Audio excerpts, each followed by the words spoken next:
Hi hello అందరికీ నమస్తే అండి. అందరూ ఎలా ఉన్నారు? మీరు అందరూ బాగుండాలని మనస్ఫూర్తిగా కోరుకుంటున్నాను. అలాగే ఈ రోజు రెసిపీ వచ్చేసి మెంతికూర గ్రేవీ రెసిపీ. ఇది చాలా చాలా బాగుంటుంది. టేస్ట్ షుగర్ ఉన్న వాళ్ళే కానివ్వండి, బీపీ ఉన్న వాళ్ళు ఎవరైనా కూడా తినవచ్చు, అందరికీ బాగుంటుంది. ఈరోజు అయితే నేను మెంతికూర గ్రేవీ కర్రీ అయితే తయారు చేశాను. ఇది చపాతీ రైస్లో అన్నిటిలోకి చాలా చాలా బాగుంటుంది. ఇది ఎలా తయారు చేయాలో వీడియోలో చూపిస్తాను. చూడండి, ముందుగా మెంతికూర ఇలా తీసుకొని మంచిగా ఇలా అంతా క్లీన్ చేసుకోవాలి. చూసారు కదా, చాలా ఫ్రెష్గా ఉంది. ఇప్పుడు ఈ మెంతికూరతోటి నేనైతే మామూలుగా రైస్లోకి అలాగే టిఫిన్స్ అన్నిటిలోకి కూడా ఇట్లా గ్రేవీగా తయారు చేసి చూపిస్తాను ఈ కర్రీని. ఇలా క్లీన్ చేసుకున్నటువంటి మెంతికూరని సన్నగా కట్ చేసుకోవాలి. బాగా సన్నగా రావాలి. ఇది చాలా బాగుంటుంది, ఆరోగ్యానికి కూడా మంచిది. మెంతికూర ఇలా తీసుకోవడం వల్ల ఈ మెంతికూర కట్ చేయడానికి టైం పడుతుంది కాబట్టి ఈ లోపు మనం కర్రీ అయితే స్టార్ట్ చేసుకోవాలి. మెంతికూర గ్రేవీ కర్రీ తయారు చేసుకోవడానికి ముందుగా ఆయిల్ అయితే వేసుకోవాలి. ఈ స్పూన్ చూసారు కదా, ఆ స్పూన్ తోటి ఒక స్పూన్ అయితే జీరా వేసుకోవాలి. అలాగే 2 లవంగాలు, చెక్క. ఇప్పుడు ఈ ఉల్లిపాయలు చూసారు కదా, చిన్న ఆనియన్స్ వేసుకోవాలి. ఒకవేళ ఇవి లేకపోయినా కూడా స్కిప్ చేసుకోవచ్చు. మామూలు ఆనియన్స్ అయితే కొంచెం పెద్ద పీసెస్గా కట్ చేసి వేసుకోవాలి. చూస్తారు కదా, కరివేపాకు అలాగే పుదీనా ఇవి వేసుకోవాలి. సగం భాగం వరకు అయితే ఇవన్నీ ఉడికించుకోవాలి. ఇప్పుడు ఈ సన్నగా కట్ చేసుకున్నటువంటి మెంతికూర వేసుకోవాలి. చూడండి ఎంత సన్నగా ఉంది, ఇంత బాగా సన్నగా తరగాలి. ఇలా సన్నగా తరిగితే గనక ఈ ఆకుకూరలో ఉన్నటువంటి పోషకాలన్నీ కూడా మనకి కర్రీకి పడతాయి. అలాగే మనం తినేటప్పుడు కూడా మనకి మన ఆరోగ్యానికి కూడా మంచిది. తీసుకోవడం వల్ల ఈ ఆకుకూరని బాగా మెత్తగా ఉడికించుకోవాలి. ఈ మెంతికూర తీసుకోవడం వల్ల అయితే ముఖ్యంగా షుగర్ ఉన్న వాళ్ళకైతే చాలా మంచిది. అలాగే షుగర్ ఉన్న వాళ్ళనే కాకుండా ప్రతి ఒక్కళ్ళు కూడా తినవచ్చు. ఇది తీసుకోవడం వల్ల హిమోగ్లోబిన్ కూడా పెరుగుతుంది. అలాగే ఇందులో అధిక పోషకాలు కూడా ఉన్నాయి. ఈ మెంతికూర వారంలో 2 సార్లు తీసుకోవడం వల్ల ఆరోగ్యానికి మంచిది. అలాగే ఈ కూర మనకి ఎక్కడ కనిపించినా వదలకుండా ఖచ్చితంగా తీసుకొచ్చుకొని వండుకోవాలి. ఇది ఉడుకుతుంటే చూడండి, ఆ ఫ్లేవర్ చాలా బాగా తెలుస్తుంది. పెంచుకునే అవకాశం ఉండి కొంచెం కుండీల్లో మెంతులు వేసుకున్నా కూడా చాలా ఈజీగా వచ్చేస్తుంది ఈ మెంతికూర. మనకి 1/2 స్పూన్ వరకు పసుపు వేసుకోవాలి. అలాగే టేస్ట్ సరిపడా సాల్ట్. ఇది చూసారు కదా, టమాటా, ఉల్లిపాయ, అల్లం, వెల్లుల్లి అన్నీ వేసి మిక్సీ పట్టున్నాయి. ఇదంతా ఇప్పుడు ఇందులో వేసుకోవాలి. ఇప్పుడు ఇదంతా కూడా బాగా కలుపుకోవాలి.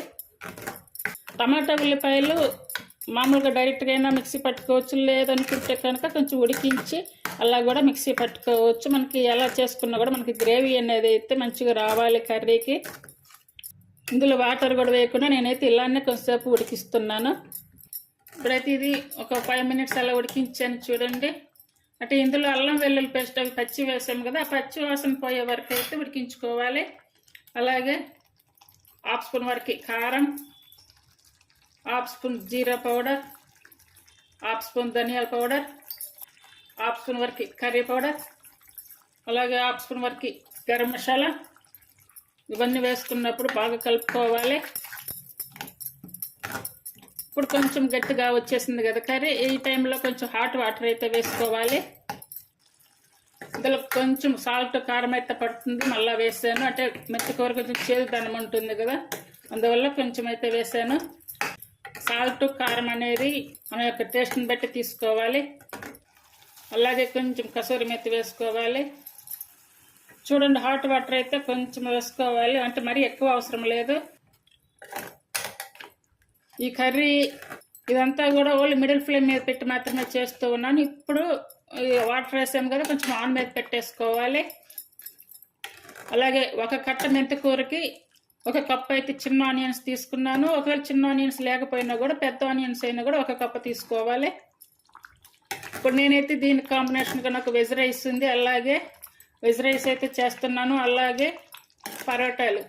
చూడండి, మంచిగా ఉడికిపోయింది కర్రీ. ఆయిల్ కూడా బాగా పైకి వచ్చింది. ఇప్పుడు ఇలా కట్ చేసుకున్నటువంటి పచ్చిమిర్చి, ఇలా కట్ చేసినటువంటి పచ్చిమిర్చిని ఇప్పుడు చపాతీల్లోకి, పరోటాల్లోకి తినేటప్పుడు పచ్చిమిర్చి తినే అలవాటు ఉంటే కనుక ఇవి నంచుకొని తినండి, చాలా బాగుంటుంది టేస్ట్. అలాగే కొంచెం లెమన్ పిండుకోవాలి, అంటే మరి హాఫ్ అంతా వేయద్దు, పాతి భాగం వేస్తే సరిపోతుంది. ఈ కర్రీ డిఫరెంట్గా ఉంటుంది, టేస్ట్ కూడా చాలా చాలా బాగుంటుంది. ఈ టైప్లో ఎవరైనా చేస్తుంటే మాత్రం పర్లేదు, ఒకవేళ చేయని వాళ్ళు ఎవరైనా ఉంటే కనుక తయారు చేయండి, చాలా బాగుంటుంది టేస్ట్. అన్ని టేస్టులు కలయికతోటి చాలా చాలా బాగుంది కర్రీ. ఇప్పుడు చూసారు కదా కొబ్బరి పాలు, ఈ కొబ్బరి పాలు కొంచెం ఇలా తిక్కుగా వచ్చేలా చేసుకొని ఈ కొబ్బరి పాలు ఇలా వేసుకోవాలి. ఇప్పుడు స్టవ్ ఆపేసుకోవాలి.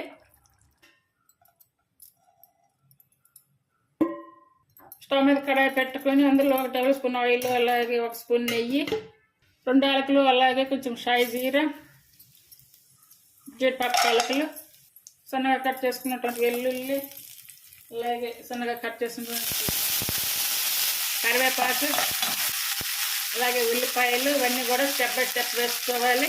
ఇప్పుడు వెజిటేబుల్స్ ఉన్నాయి కదా, ఈ వెజిటేబుల్స్ అన్నీ కూడా వేసుకోవాలి. అయితే ఫస్ట్ నేను క్యారెట్ అయితే వేస్తున్నాను, క్యారెట్ కొంచెం లేట్గా ఉడుకుతుంది కాబట్టి ఫస్ట్ క్యారెట్ వేస్తున్నాను. అలాగే టేస్ట్ సరిపడా సాల్ట్. ఇప్పుడు క్యాప్సికమ్ సిమ్ మీద కానీ మిడిల్ ఫ్లేమ్ మీద కానీ పెట్టుకొని ఉడికించుకోవాలి. ఇది దాదాపుగా ఇట్లా చాలామంది చేస్తూ ఉంటారు, కాకపోతే ఇంకా తెలియని వాళ్ళు ఎవరైనా ఉంటారు కదా, అలా వాళ్ళకైతే ఉపయోగపడుతుంది. 1/2 స్పూన్ ధనియాల పౌడర్, 1/2 స్పూన్ జీరా పౌడర్, 1/2 స్పూన్ వరకు కారం. ఇప్పుడు ఇవన్నీ కూడా మూత పెట్టి ఉడికించుకోవాలి. 2-3 స్పూన్ల వరకు కొంచెం వాటర్ అయితే వేసుకోవాలి. ఇవన్నీ అయ్యాయి కదా, ఇప్పుడు ముందుగా ఉడికించుకున్నటువంటి రైస్ వేసుకోవాలి. చూడండి, బాస్మతి రైస్ అయినా మామూలు రైస్ అయినా సరే తీసుకోవచ్చు. నేనైతే 2 కప్పుల రైస్ తీసుకుంటున్నాను. ఇదంతా కూడా బాగా కలుపుకోవాలి. అన్నం ఇందులో వేసుకున్నాక ఈ తాలింపులోనే ఒక 5-6 నిమిషాల వరకే అన్నం అలానే ఉంచుకుంటే కనుక ఆ మసాలాలు అలాగే ఈ వెజిటేబుల్స్ అన్నీ కూడా దీనికి పడతాయి. చూడండి, రైస్ అయితే రెడీ అయిపోయింది. ఇప్పుడు స్టవ్ ఆపేసుకోవాలి. చూడండి, కర్రీ అయితే చాలా బాగా వచ్చింది కదా. ఈ మెంతికూర గ్రేవీని ఇలా తయారు చేయండి, అందరూ కూడా చాలా ఈజీగా తయారు చేసుకోవచ్చు. ఈ మెంతికూర గ్రేవీ రెసిపీ మీకు నచ్చినట్టయితే లైక్ చేయండి, షేర్ చేసి సబ్స్క్రైబ్ చేయండి. పలావ్ రైసుల్లోకైనా అలాగే చపాతీ, రోటీ, పుల్కా, పరోటాలు అన్నిటిలో కూడా చాలా చాలా బాగుంటుంది. అందరూ కూడా ట్రై చేయండి. హై పాయింట్స్ ఇచ్చి ఛానల్ సపోర్ట్ చేయండి. ఈ కర్రీలోకి ఇలా రైస్ పెట్టేసుకొని ఇలా పరోటా వేసుకొని ఈ కర్రీని ఇలా పెట్టుకొని తినండి, చాలా బాగుంటుంది టేస్ట్. ఎంత టేస్టీగా హెల్తీగా ఉండేటువంటి మెంతి కూర గ్రేవీ కర్రీ అండి ఇది. చాలా చాలా బాగుంటుంది టేస్ట్. అందరు కూడా ట్రై చేయండి. Thank you for watching.